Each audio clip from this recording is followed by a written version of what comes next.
Hi everyone, so all of you who are new here, so myself Dr. Simran Kaur, I'm a radiology resident and I'm an ECFMG certified physician and I've cleared my USMD step 1 and step 2 and I'm here to teach you very important concepts, that is in the form of the previous year topics that are being asked in either NEET PG or INICT. Now let us move on to the topic number 1. We're going to talk about iron studies. So you guys might have heard about iron deficiency anemia, then you might have heard about the anemia of chronic disease. So in order to understand those topics, it's very important for us to know the parameters that I've written here, because if you don't understand the true meaning of these terms, you won't be able to differentiate anemia of chronic disease from iron deficiency anemia. Okay, so this becomes very important. So whenever you are suspecting iron deficiency anemia in a patient, okay, so you have to order iron studies. So in iron studies, what all parameters are being tested? Number 1 is serum iron levels, okay, and number 2 is serum ferritin. Number 3 is total iron binding capacity. Number 4 is transferrin saturation. And TIBC is equivalent with transferrin. Okay, so let us try to understand what are these things. So first of all, we would be talking about ferritin. So you might have heard about ferritin. So majority of students know that ferritin is the storage form of iron. This is the storage form of iron, right? So obviously in case of iron deficiency anemia, what happens? The stores of iron are also being depleted. Okay, so the serum ferritin levels are going to be low in case of iron deficiency anemia. So remember this point. But one very high yield point here, that when you talk about ferritin as a storage form of iron, remember guys, this is not just the storage form of iron, this is also a acute phase reactant. Okay, so this is also an acute phase reactant. So let us try to understand that what is this acute phase reactant.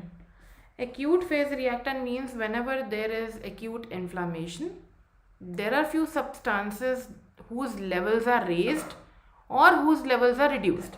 Acute phase reactants are actually of two types. We have positive acute phase reactants, then we have negative acute phase reactants.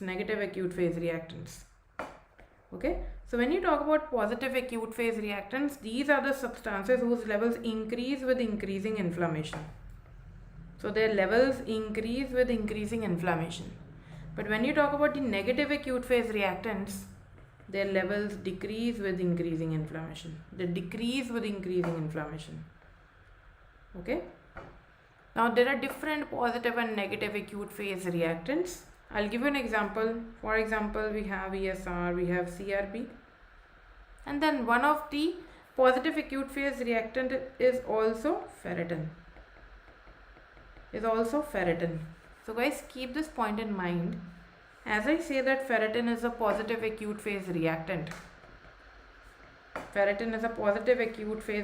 this means if you are talking about a condition in which there is inflammatory process going on, so any condition in which there is inflammation, ferritin levels are going to increase. Okay, so ferritin levels are going to increase in that situation. Why? Because ferritin is an acute phase reactant. So this is a very important point to understand, that even if someone is having iron deficiency anemia, okay, even if someone is deficient in iron, still if there is some ongoing inflammatory process going on in the body, what is going to happen? The serum ferritin levels are going to be high, because ferritin is an acute phase reactant. So remember this point.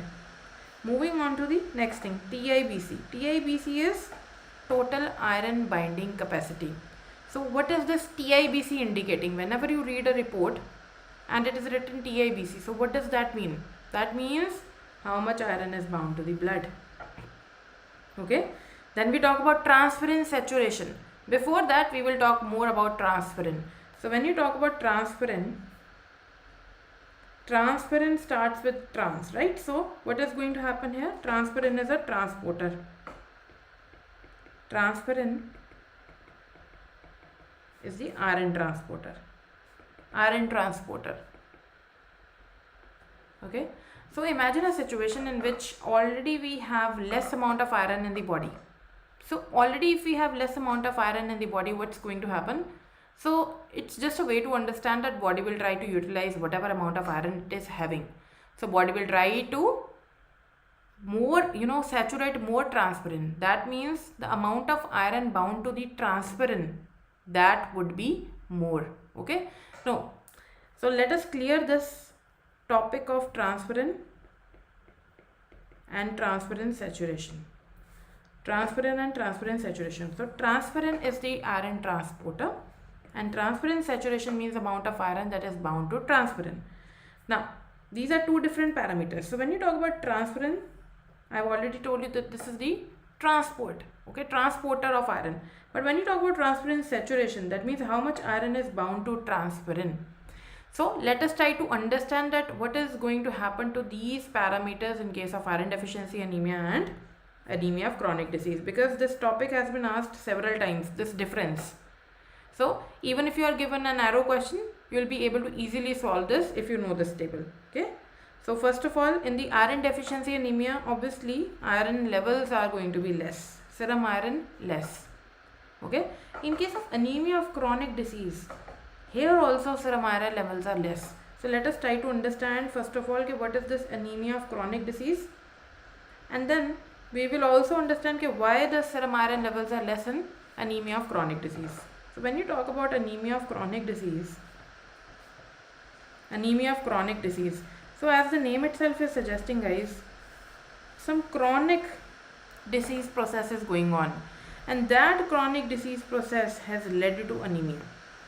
Okay, so anemia of chronic disease is an anemia that usually is occurring secondary to chronic inflammatory conditions. So this is secondary to chronic inflammatory conditions, for example, or chronic infections, chronic inflammatory conditions or chronic infections. For example, you can take the example of tuberculosis. Then you can take the example of rheumatoid arthritis. So rheumatoid arthritis is also chronic inflammatory arthritis, okay, which is autoimmune in nature. And tuberculosis, the load of tuberculosis in India is very large, right? So this also, chronic tuberculosis, this accounts for majority of cases of anemia of chronic disease. So remember this, these are just few of the examples that lead to anemia of chronic disease. Now what happens in case of anemia of chronic disease? You know that chronic inflammatory processes are going on. So when chronic inflammation is there, what happens?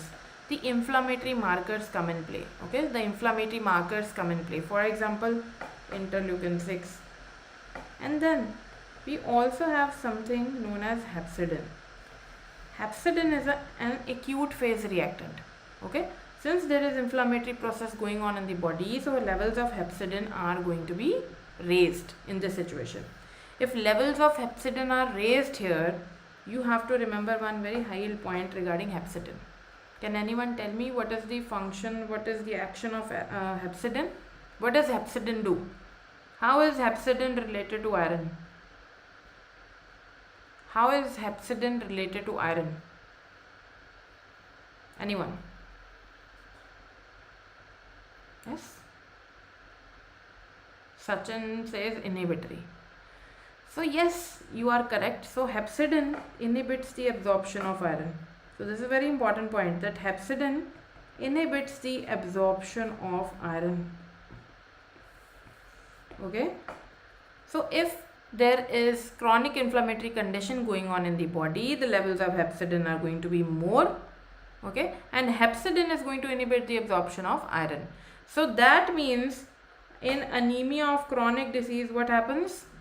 The serum iron levels are going to be less. So this is the reason why serum iron levels in anemia of chronic disease, they are less. And this is the reason why this becomes a very important differential diagnosis of iron deficiency anemia, because in both these conditions, what is happening? Serum iron levels are less. Okay, so if a question is mentioning serum iron levels less, you can talk either think about the iron deficiency anemia or anemia of chronic disease. Okay, now second thing, when you talk about the serum ferritin levels, in case of iron deficiency anemia, what is going to happen to the serum ferritin levels? Now let us try to understand this. I already told you this, that if someone is deficient in iron, if someone is having iron deficiency anemia, with time the patient is going to deplete the iron stores also. So the iron stores in the body are depleted.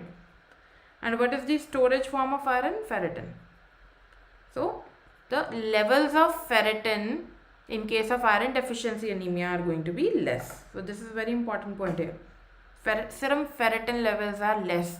And serum ferritin is very important indicator of the iron levels in the body. Okay, so serum iron levels, you should not definitely rely on serum iron levels. You should actually talk about ferritin.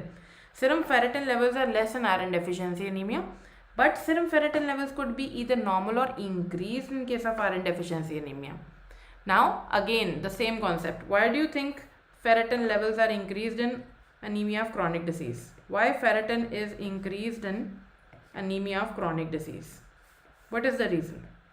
The reason here is that ferritin, although it's a storage form of iron, but at the same time ferritin is a positive acute phase reactant. So at the same time ferritin is a positive acute phase reactant. Okay, and in anemia of chronic disease, you already know that this is due to the inflammatory conditions. So if inflammation is there, more ferritin would be there. This is the reason why ferritin levels are more in case of anemia of chronic disease. Okay, so this is very important point that differentiates iron deficiency anemia from anemia of chronic disease. Then talking about the transferrin or the total iron binding capacity. Okay, so what happens is when serum iron levels, when the iron deficiency anemia is there, whatever amount of iron is there, the body will try to transport it and body will try to utilize that. Okay, this is the reason the levels are more here. So transferrin levels, that is a transporter of iron, or TIBC, they are more in case of iron deficiency anemia. Okay, and in case of anemia of chronic disease, you have to learn that TIBC levels or transferrin levels, they are less. Okay, and the last one, then transferrin saturation. In case of iron deficiency anemia, the transferrin saturation is less. That means the amount of iron that is bound to transferrin. Already we have less amount of iron in case of iron deficiency anemia, right? So transferrin saturation is going to be less. Less iron will be bound to transferrin. Similar situation happens in anemia of chronic disease. There also the serum iron levels are less. That is why transferrin saturation is also reduced there. Okay, so know this table. This is very high yield. Now moving on to the next topic. So this is the second high yield topic, from which every year the questions are repeated. So you have to keep in mind this topic regarding the enzyme inducers and the inhibitors. So if you know this list, you would be able to easily solve any question revolving around the concept. So let us try to understand why we are focusing on enzyme inducers and inhibitors. So the main thing is, supposing someone is taking drug A, and drug A is metabolized by group of enzymes X. Then someone is also taking drug B.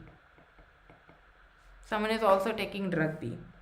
Okay, and drug B is either inducing this enzyme or inhibiting this enzyme. So drug B is either inducing this enzyme or inhibiting this enzyme. So what's happening here is, supposing someone is taking a drug inducer, enzyme inducer, okay? So I have given the list, I'll come back to that. But if someone is consuming a drug that is acting as an enzyme inducer, and at the same time someone is also consuming other drug that is metabolized by the same enzyme, what is going to happen? The more the metabolism of that drug, because enzyme is being induced, so drug A's metabolism will increase. If you are giving an enzyme inducer, which is drug B, the drug A metabolism will increase. And if drug A metabolism is increased, it will be excreted fast, and ultimately the action of drug A won't be sufficient enough. Okay, so since it is getting eliminated from the body because it is metabolized very fastly, so it could lead to treatment failure. So that means if someone is taking a drug A and along with that the drug B is an enzyme inducer, the drug A could, won't be able to show its true effect, and there could be treatment failure. When you talk about the drug B being the enzyme inhibitor, supposing drug B is an enzyme inhibitor, so drug B is going to inhibit the metabolism of the drug A. Okay, so this is going to inhibit the metabolism of drug A. That means if drug A is not getting metabolized, it will remain in the body for a longer period. So if drug A is remaining in the body for a longer time, what is the risk? Can anyone tell? If drug A is remaining in the body for a longer time, the risk of toxicity increases. So the risk of toxicity increases. So you can just write it down in order to make it easy to understand. So in case of enzyme inducers,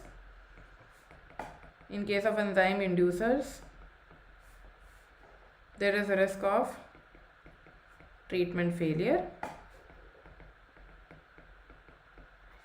If you talk about enzyme inhibitors, there is a risk of toxicity.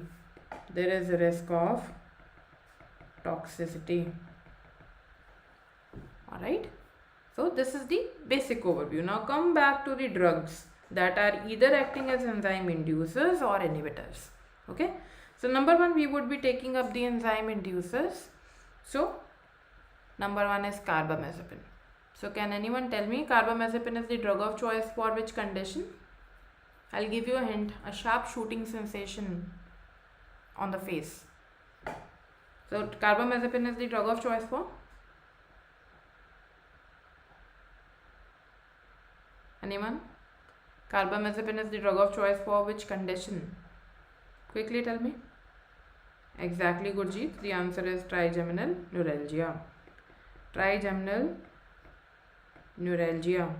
And at the same time, guys, carbamazepine is also an anti-epileptic drug. Alright. Then talking about the phenytoin. What is phenytoin? Anyone? Phenytoin is also an anti-epileptic drug. Okay. What is the effect of phenytoin on the gums? What is that side effect that you talk about? When you talk about the phenytoin, what is that side effect? We are talking in context to gums. So this has been asked several times regarding phenytoin. Phenytoin leads to, excellent, Prince, you gave the right answer, gingival hyperplasia. Okay, so gum hyperplasia or gingival hyperplasia is a side effect seen with phenytoin. Okay, talking about the phenobarbital. What is phenobarbital? Anyone? To which class of drugs is phenobarbital belonging? Yes, just one word so that you can, at least know what are these drugs. Phenobarbital. It is ending with barbital. Okay, so this is a barbiturate. Exactly, Gurjeet. This is a barbiturate. Okay. Second question. This is also repeated several times. The difference between benzodiazepines and barbiturates in terms of mechanism of action. So barbiturates, when you talk about what is the mechanism of action, barbiturates increase the frequency or time of opening of the chloride channels. What is the answer? Anyone? Benzodiazepines increase the frequency or the time of duration of opening of chloride channels? Exactly, Gurjeet. The answer is they increase the frequency of opening of chloride channels. Frequency of opening of chloride channels. This has been repeated several times, so know this. Benzodiazepines increase the frequency of opening of chloride channels. But when you talk about the barbiturates increase the duration of opening of the chloride channels. Duration of opening of chloride channels. The examples of benzodiazepines are diazepam, okay, alprazolam, lorazepam, whereas the example of barbiturate is phenobarbital. Alright, now moving on to the next drug, modafinil. Guys, where have you read about modafinil? Modafinil is acting as an enzyme inducer, but modafinil is the drug of choice for which condition? Anyone? Modafinil is the drug of choice for which condition? Yes, exactly, Sachin, you gave the right answer. Modafinil is the drug of choice for narcolepsy. It is the drug of choice for narcolepsy. Next question. So let me add one more page here. Yes. So guys, when you talk about narcolepsy,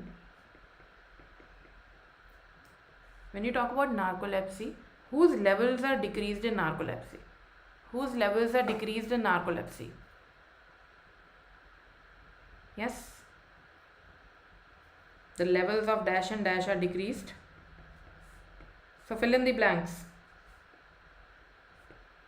Levels of dash and dash are decreased in narcolepsy. Let me see who can answer.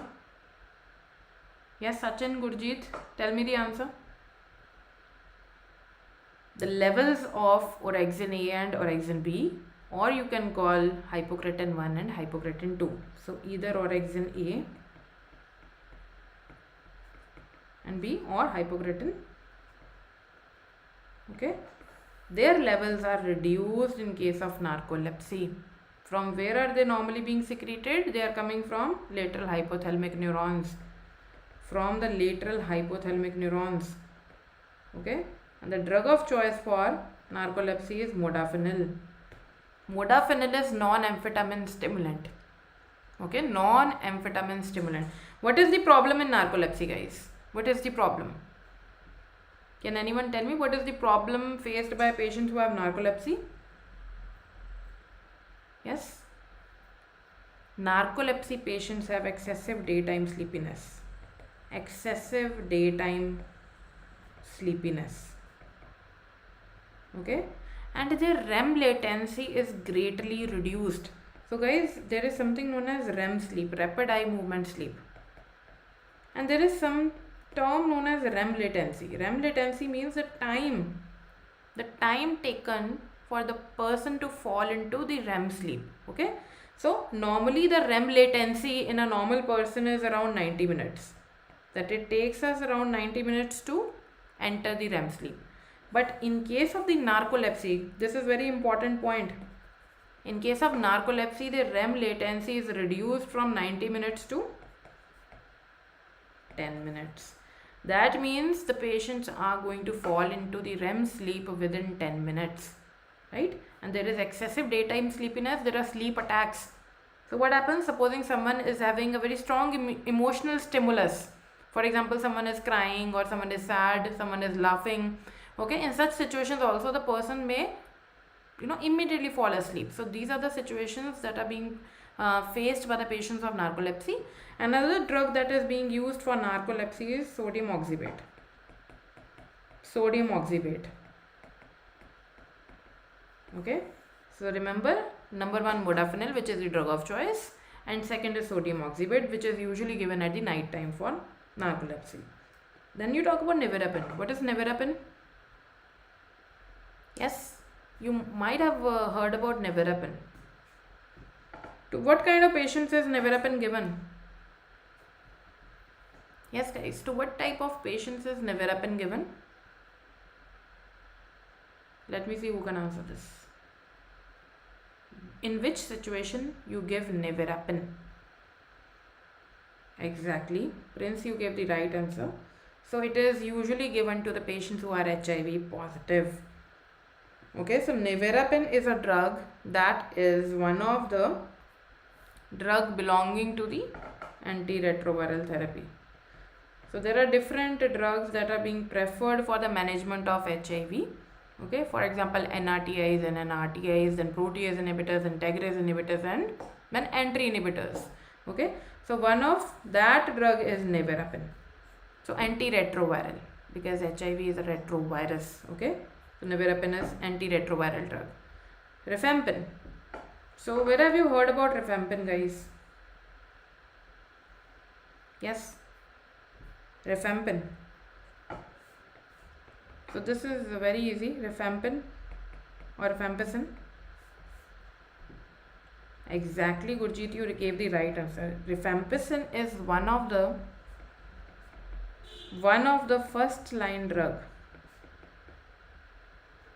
for tuberculosis.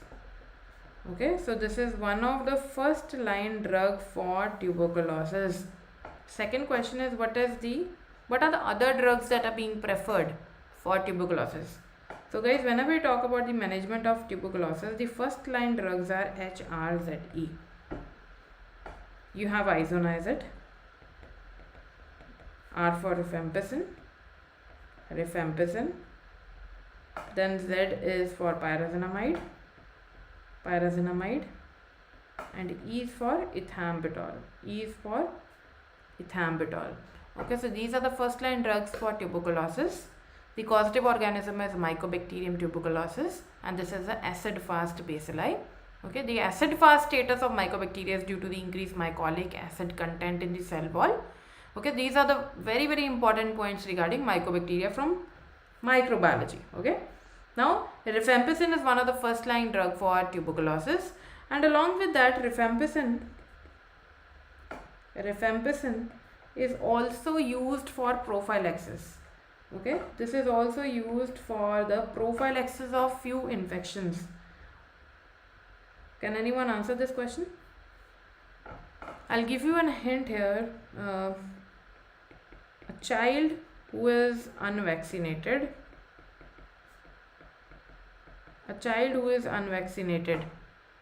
okay, in that situation rifampicin is given as a prophylactic agent to all the household contacts.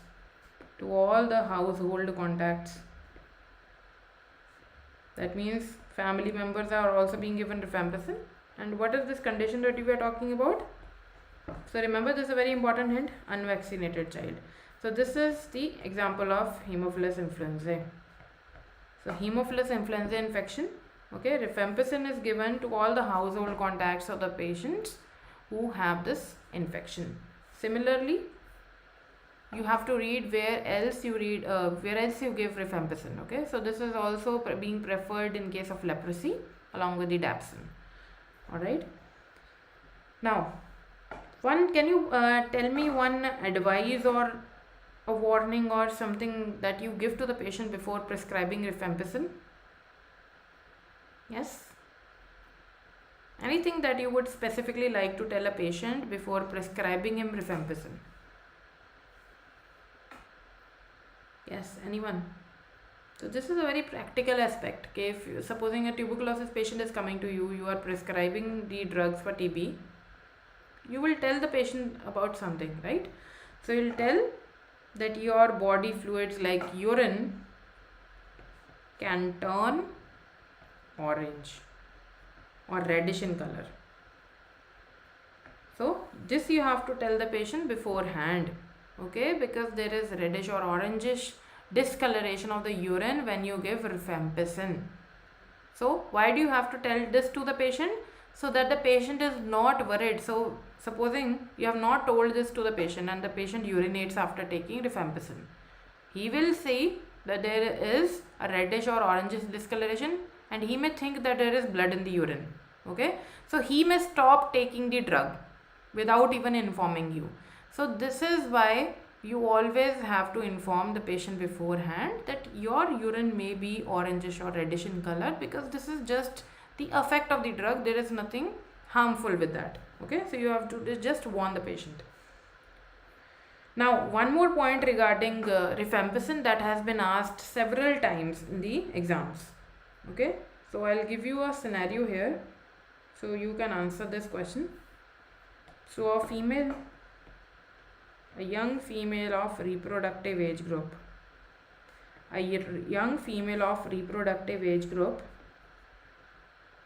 comes to your clinic and she is asking for an effective method of contraception. She is asking for an effective method of contraception. She is thin, okay, and she is thin and built, and she is actually asking for effective method of contraception. Now you prescribe her OCPs. You have prescribed her OCPs, that are oral contraceptive pills.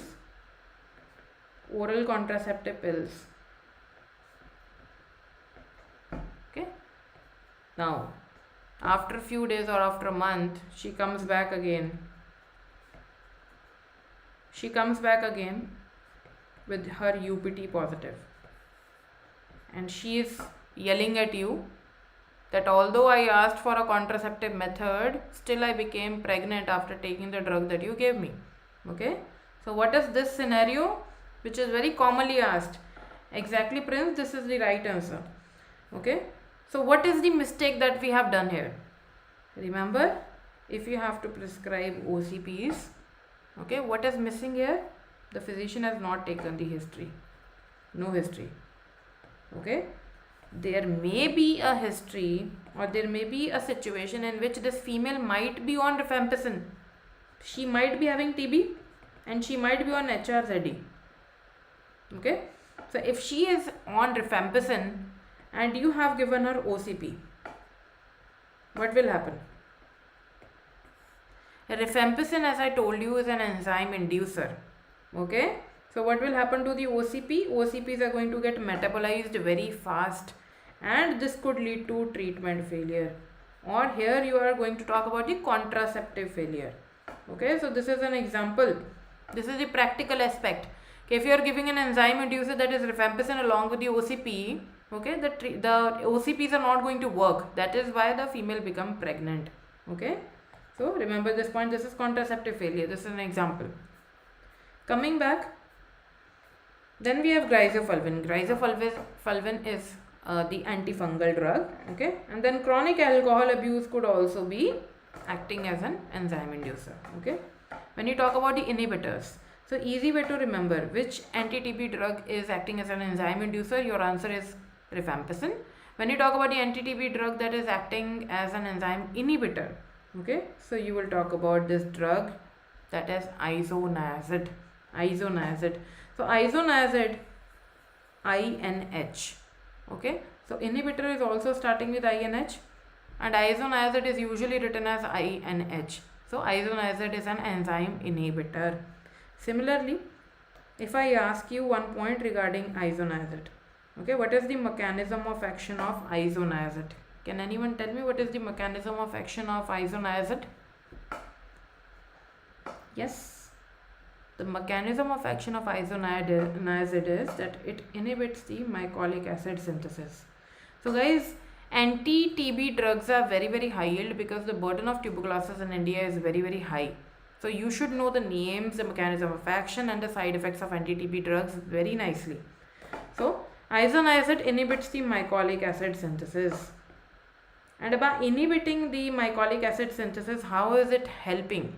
So remember, mycolic acid is a very important component of the mycobacterial cell wall. So mycobacterial cell wall contains mycolic acid, and this mycolic acid is being inhibited by isoniazid.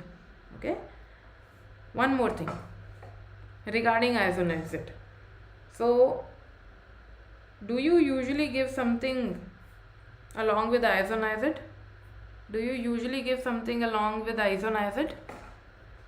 Or is it given like just alone along with the other anti-TB drugs? Is there any supplementation that you do along with isoniazid?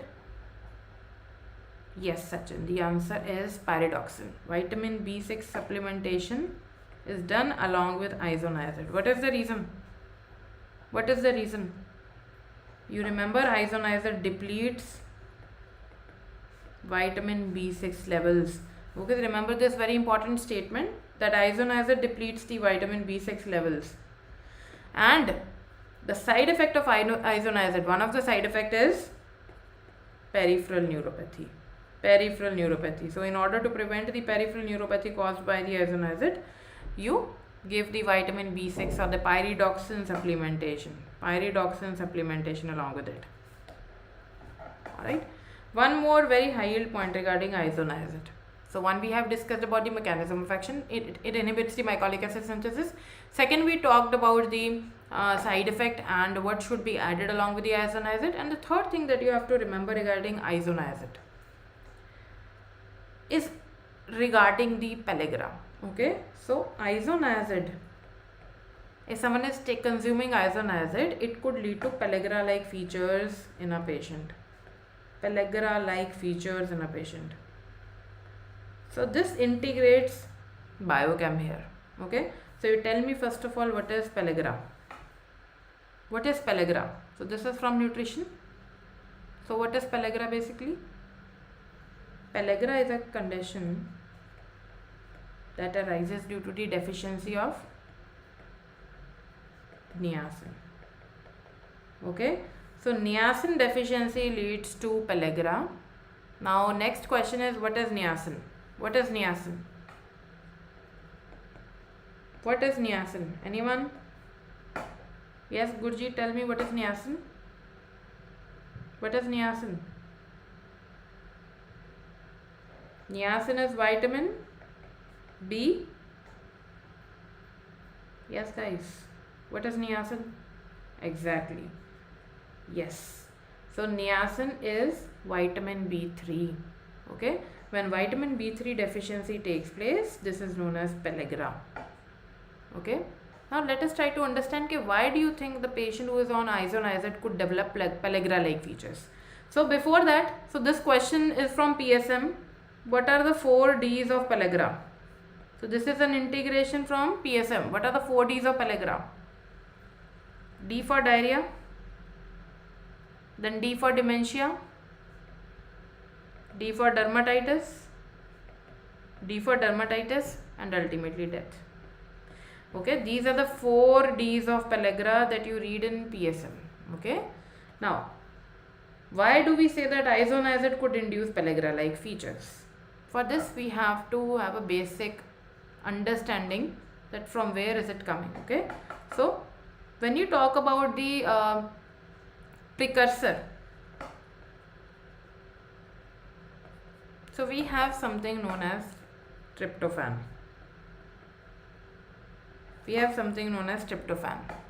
Okay, so tryptophan is a precursor of 2 main things. What are those? Anyone? What tryptophan is a precursor of what? Yes, Gurjeet. Number 1, niacin. Okay, number 2,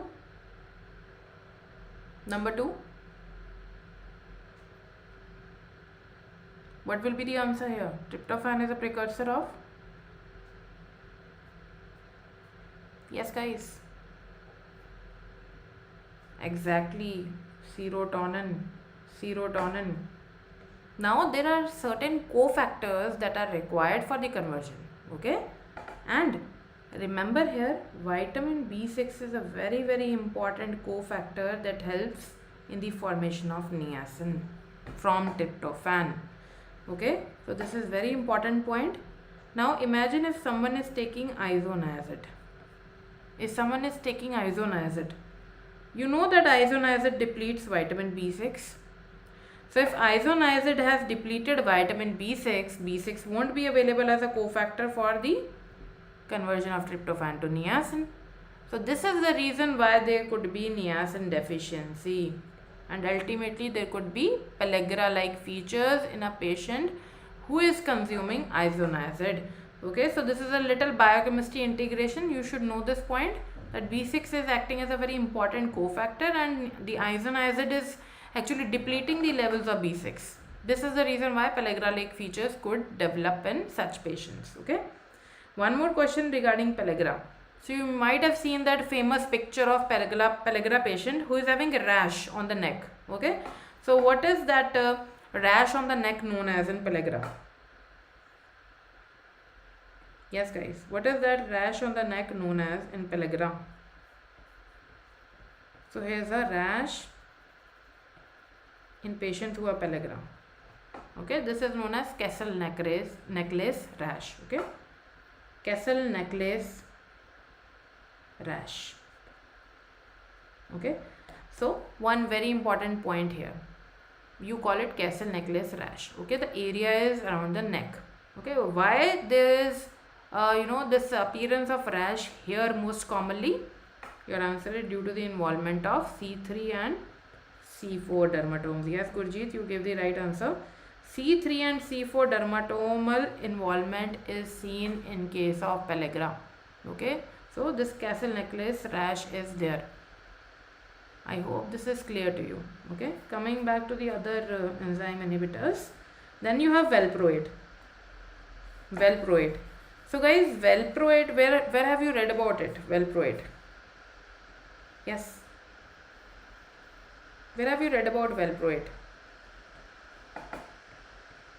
Number 1, valproate is one of the anti-epileptic drug.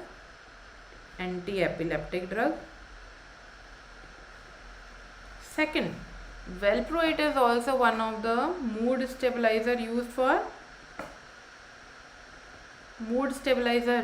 which condition? Used for bipolar disorder. Okay, so if I talk about the two most common mood stabilizers used for bipolar disorder, your answer is going to be number 1. So mood stabilizers for bipolar, number 1 is lithium, that is the mood stabilizer of choice, and number 2 is going to be valproate. So today's homework is to read about the situations in which you prefer valproate instead of lithium as a mood stabilizer. Okay, and you also have to read about the side effects of lithium, which is very high yield. So talk about the side effect of lithium, they are very, very important. So valproate is along with being an anti-epileptic drug, this is also being used as a mood stabilizer for bipolar disorder. Now guys, let's do a little psychiatry integration here. So you talk about bipolar, this is very important point, that is why I am adding it here. Bipolar is of two types. What are the two types of bipolar? Yes, what are the two types of bipolar disorder? Anyone? Yes, can anyone answer this? Remember, bipolar 1 and bipolar 2 and bipolar 2. So what are the differences between bipolar 1 and bipolar 2? How would you identify bipolar 1? Remember, a single episode of mania is sufficient enough to call it bipolar 1. Okay, but when you talk about bipolar 2 involves depressive episode along with hypomania. So this is just what you have to remember regarding bipolar 1 and bipolar 2. So mania enough. Okay, mania alone is enough to call it bipolar 1, but for bipolar 2 you require depressive episode along with hypomania. Okay, so this is very important point regarding bipolar. Moving on to the other enzyme inhibitors like cimetidine. Okay, then you have ketoconazole, fluconazole. So cimetidine is used to decrease the acid production. Then ketoconazole and fluconazole, both of them, they are antifungal drugs. Okay, then chloramphenicol. What is the famous side effect of chloramphenicol? That is very important. Yes, what is that important thing regarding chloramphenicol? Your answer is grey baby syndrome. So always remember grey baby syndrome associated with chloramphenicol. Grey baby syndrome. So regarding guys every drug you should know 1122 points, okay, that are very very high yield, so that they should always strike your mind whenever you think about that particular drug. Erythromycin and clarithromycin. Okay, so let us talk more important points regarding these two drugs. So guys, when you talk about erythromycin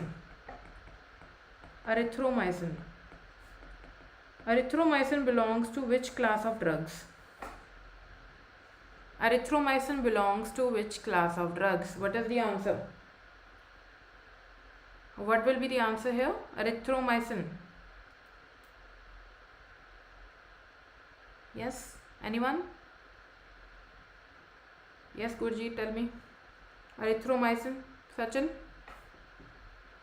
So erythromycin belongs to macrolide group of antibiotics. Macrolide antibiotics. Okay. The second question is name other macrolide antibiotics. Then you have azithromycin. You have clarithromycin, and then you have erythromycin. Okay, I'll give you a clinical scenario and you first of all diagnose the condition, okay, and then you tell me the treatment. A child comes to the clinic with a violent cough.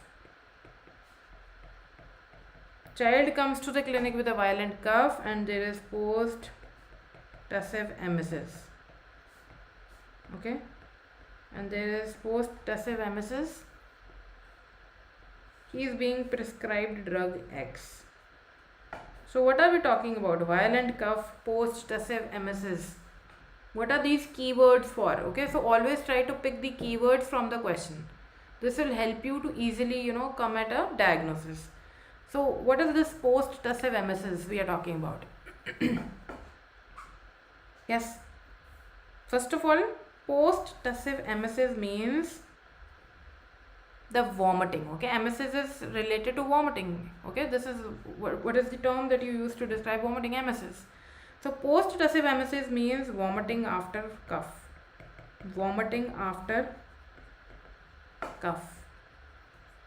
Okay, now the child is having such a violent cough that there is vomiting episode after the cough. Okay, so this is a typical history of pertussis.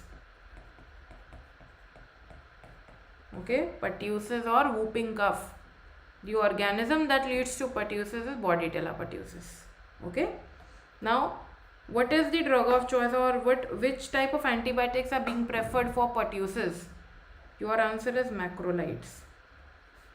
Macrolides are the antibiotics of choice for pertussis. Okay, now there is a very important point. This is the reason why I discussed this clinical scenario with you. Supposing you talk about erythromycin. Erythromycin should not be given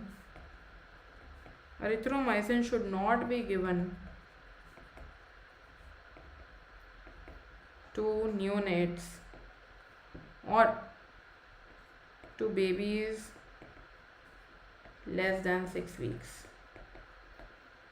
Okay, so erythromycin should not be given to the babies less than 6 weeks. What is the reason? What is the reason for this statement? Anyone? Why erythromycin is not being preferred for the infants less than 6 weeks? The answer to this question is that erythromycin could lead to, yes, you guys are correct, erythromycin could lead to pyloric stenosis, hypertrophic pyloric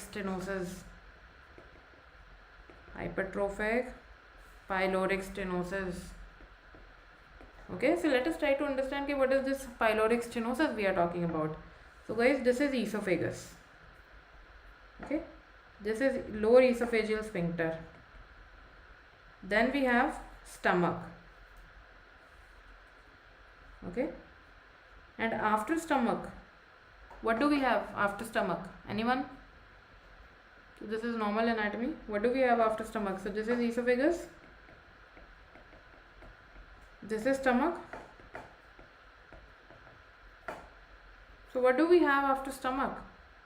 There is duodenum, a C-shaped structure. That is duodenum.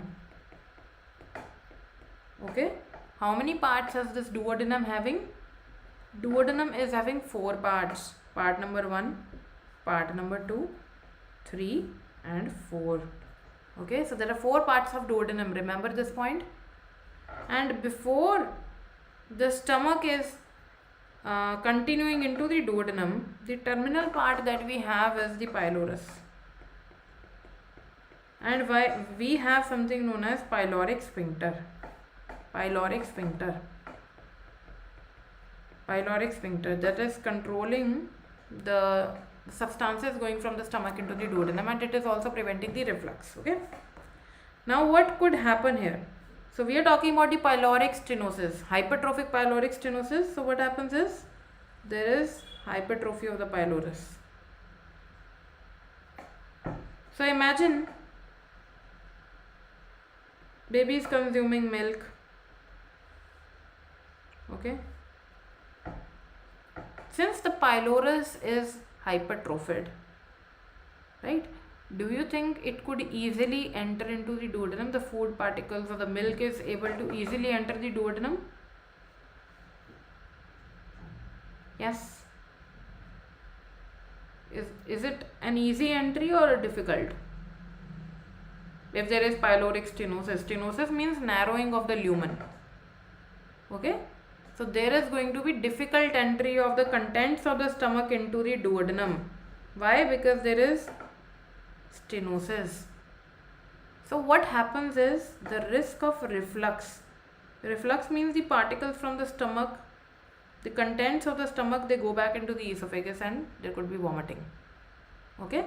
Now the term that they use to describe this hypertrophic pyloric stenosis. So there are a few keywords. Okay. Number 1. If the question mentions olive shaped mass in the epigastrium, olive shaped mass in the epigastrium. Okay, this is one hint for hypertrophic pyloric stenosis. Second thing, projectile vomiting. Second hint, projectile vomiting, if this is mentioned in the question. Third hint, non-bilious vomiting. Okay, so these are the 3 hints, and fourth, this is more common in boys. Now I want to ask you a question here. Okay, why do you see non-bilious vomiting in case of pyloric stenosis? Okay, why do you see non-bilious vomiting in case of pyloric stenosis? What is the reason? Can anyone answer this question? Yes, why there is non-bilious vomiting in case of pyloric stenosis? So this is an integration from surgery. Okay, so let us try to understand this. Again, we will take the help of a picture that you know the normal anatomy.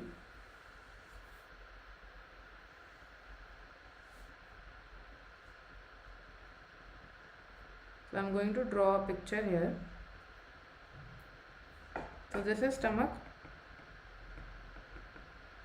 this is esophagus, this is the lower esophageal sphincter, this is the pyloric region, pylorus, we have pyloric sphincter. Then we have first part of duodenum, second part of duodenum, third part of duodenum and fourth part of duodenum. Okay, and what is lying in that this C-shaped groove? What is in the close vicinity to the C-shaped groove of the duodenum? Head of pancreas. Okay, this is pancreas, remember this. And this is head. Okay, now what you have to remember regarding the anatomical point here. So there are 2 things. This is common bile duct, and then we have this This is main pancreatic duct. Main pancreatic duct.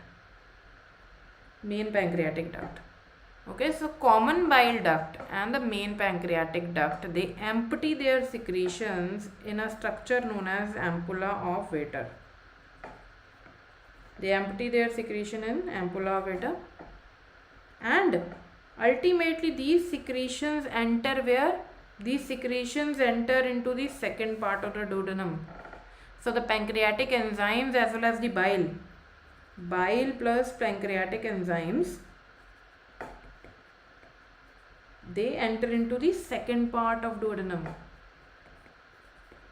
Okay, how they gonna enter the second part of duodenum? So there must be some opening in the second part of the duodenum that leads to the secretion from here to enter here. So what is that opening in the second part of the duodenum known as, from where the secretions of the main pancreatic duct and the CBT are entering into the second part? This is known as the major duodenal papilla. Major duodenal papilla. Okay, this is a structure, this is a kind of opening in the second part of the duodenum. Okay, this acts as an opening that helps in the secretions of the main pancreatic duct and the common bile duct to enter into the second part of the duodenum. So know this, that bile is able to enter, okay, in the second part of the duodenum. Okay, now in case of pyloric stenosis, the contents are not able to pass easily into the duodenum, so they are going back, there is reflux. So since the contents are not being mixed with the bile, because they are not moving forward, they are coming backwards, okay, there is a reflux of the gastric contents. So this is why they call it non-bilious vomiting, because bile is not mixed with it, non-bilious vomiting. Alright, so you could be asked why non-bilious vomiting, because bile is not yet mixed, bile is not present in the contents that are being refluxed. Okay, so this is the main point. So one more point regarding erythromycin, guys. Erythromycin, why is it being used in patients who have diabetes? What is the reason? It could be used in diabetics. Yes, erythromycin has nothing to do with the, controlling the blood glucose level. So why is it being given to a diabetic patient? There must be some reason, there must be some indication of giving erythromycin to a diabetic patient. Yes, Angad, you gave the right answer. So we have diabetic gastroparesis. So you know that there is autonomic neuropathy occurring in the patients who have chronic diabetes. So diabetic gastroparesis occurs. Paresis means we are talking about a kind of paralysis. Okay, so the gastric motility is reduced. Okay, in case of diabetic patients who have been having diabetes since many years, the gastric motility is reduced, the peristaltic waves, they are being reduced. So in such a situation, if there is gastroparesis, the gastric emptying and along with that the gastric motility, everything is slowed down, erythromycin could be preferred. How it helps? Erythromycin works on motilin receptors. So this is going to be your answer. Yes, Gurjeet, you gave the right answer. Erythromycin stimulates the motilin receptors. Okay, by stimulating the motilin receptors, erythromycin could increase the gut motility. It could increase the gut motility. This is why erythromycin could be given to the patients who have diabetic gastroparesis. Okay, coming back to the other enzyme inhibitors. Then we have sulfonamides. So what do you know about sulfonamides? Sulfonamides are nothing but the sulfa drugs. So this is also very important concept, guys. So supposing you come across any question that the patient is allergic or the patient is sulfa drug allergic. What if the question mentions the patient is sulfa drug allergic? Okay, supposing there is some infection or there is some condition for which you have to give the treatment, but the question mentions that the patient is allergic to sulfa drugs. Okay, so for this purpose, practically also you should know what are the sulfa drugs, what are the names of sulfa drugs, because if you don't know the names of the sulfa drugs, you would be You could mistakenly give one of those drugs to which this patient is allergic, and you could induce an allergic reaction in that particular patient. Okay, so you can worsen the scenario. So you should know the names of the sulfa drugs. Okay, let me read your comment. Ma'am, please zoom in screen and zoom out your video. Just a second. Okay, so my video is like this particular aspect because of the particular settings in the OBS software. Okay, yes, so I was talking about the sulfa drugs. So number one, the drugs that start with sulfa: sulfamethoxazole, sulfamethoxazole. The second sulfa drug is sulfadiazine. Third drug is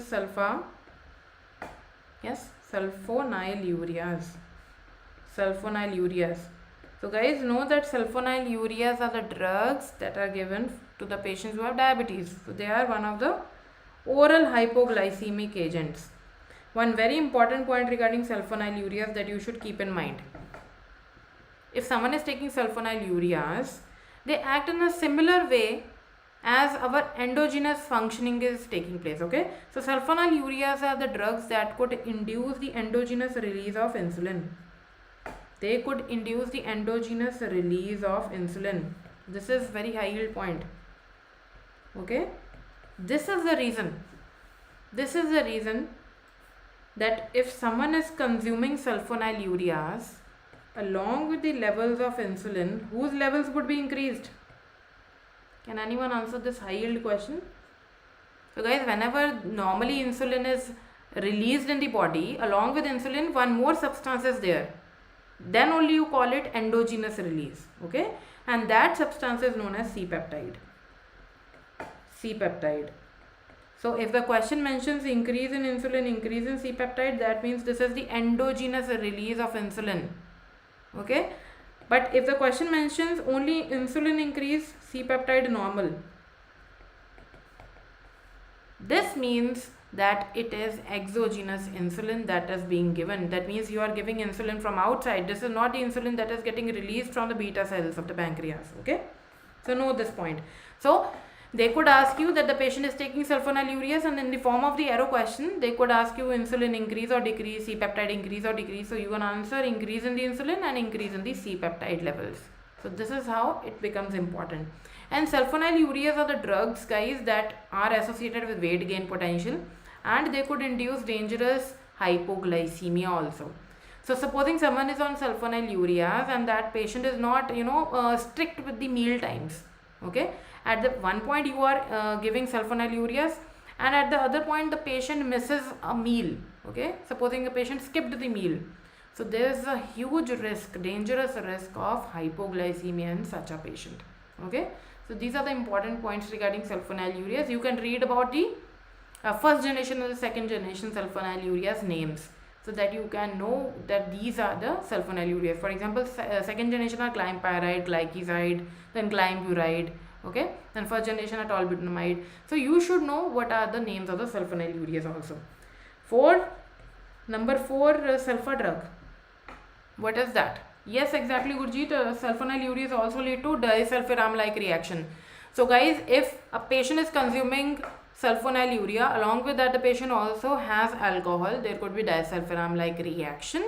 The substance that is accumulated that leads to this reaction is the acetaldehyde. Okay, then next thing, the most important antibiotic that is associated with the disulfiram-like reaction is, which antibiotic is having more association with disulfiram-like reaction? What is the answer? Yes, which antibiotic? The antibiotic name starts with M.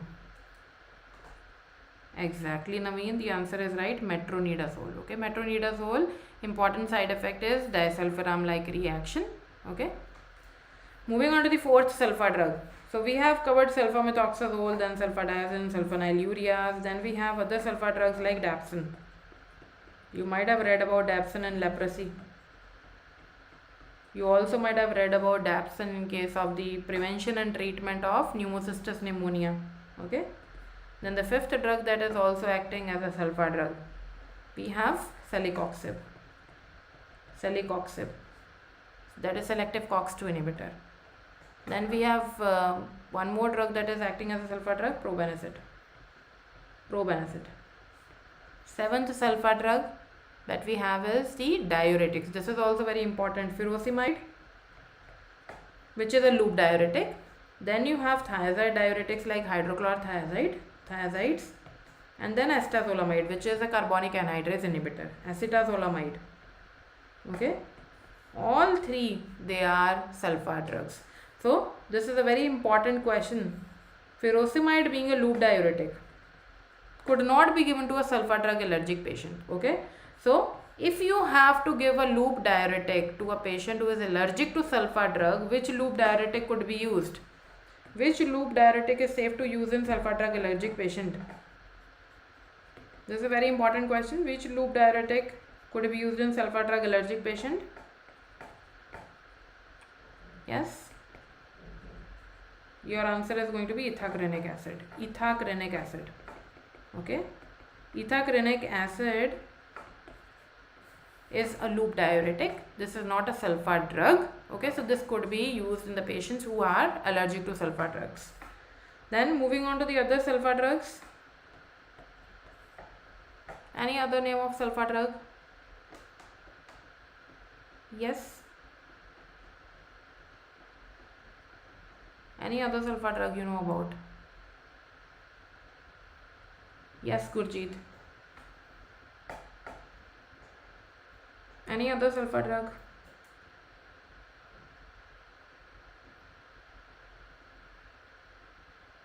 Okay. Yes, Gurjeet, any other sulfa drug you know about?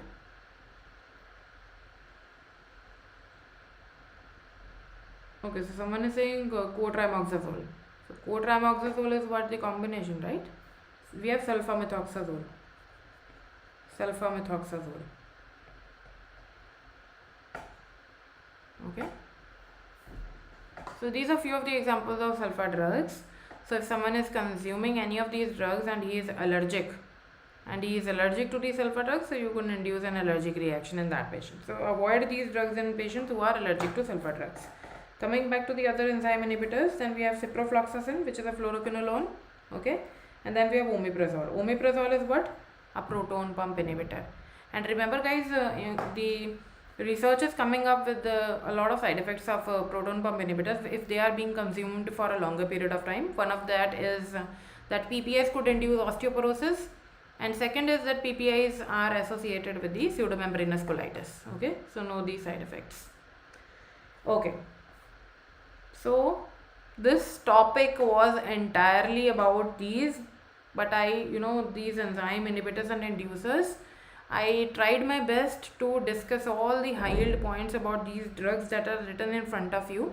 Okay, although I had to cover other topics also, I would be doing so on Monday. So I would be having a class from Monday regularly, okay, where I would be discussing the other high-yield topics. I had prepared the slides for these. For example, you can read about, just a second, let me show you a slide. So you can read about the dry tap on bone marrow aspiration. Then you can read about the psychiatry timeline. Okay, so what are the different timelines for the psychiatry disorders? Psychiatry disorders, you have to focus on the time period being given. Okay, for example, acute stress disorder, then post-traumatic stress disorder. What is the difference in the timeline of that? Schizophrenia. Okay, what is the timeline? 6 months. So for psychiatry, the timelines are very important. So I'll make you write a table that is going to make your work really easy. So I'll see you guys on Monday. So we'll be consistent with the classes till NEET PG, and I'll help you in solving all the important high yield concepts. Okay. Alright. So I'll see you guys on Monday. Bye bye.